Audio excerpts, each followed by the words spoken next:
Good day mga boss, matin tayo ng training ng solar ngayon ng Lux Power at Solax ng Power EI Philippines po. Nag-opening naman si Sir Sander Faustino ng Sander Solar Energy sa Basista, Pangasinan. Yan po si Sir Sander, and then nagde-demo po si Engineer. Dinidemo po yung optimizer ng phone reach and then yung RSD about sa advantage and disadvantage niya sa string level.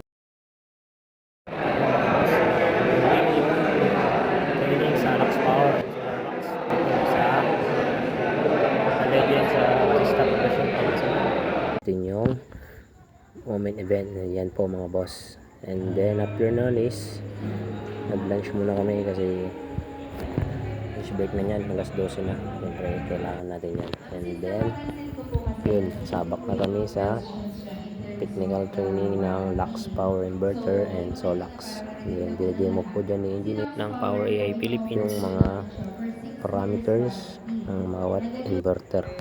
Kaya yan po yung inverter ng Solax, 6 kW po yan na hybrid on and off grid.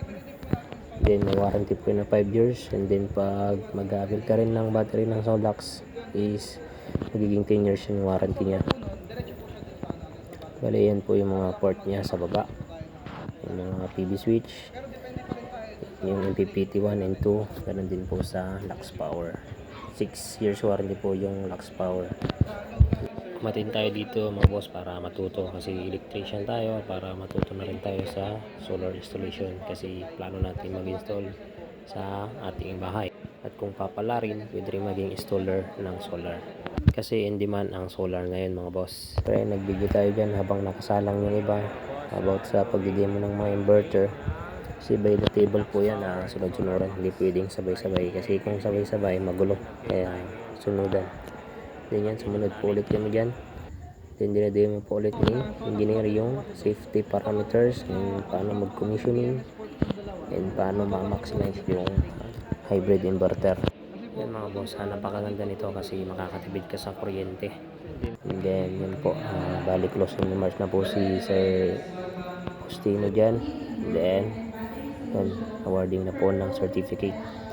Tapos na rin po yung training dyan. And syempre nakuha na din natin yung certificate natin of participation. And then maganda tong mga ganitong training mga boss, para makagain tayo ng knowledge about solar. Then soon magbe-build din ako ng solar sa aming bahay, para na rin makatipid sa kuryente. And then madali lang yan, basta sundin natin yung standard ng PEC about sa mga breaker na gagamitin, and then yung mga wire, and then mga protection devices. Yun lang mga boss, thank you.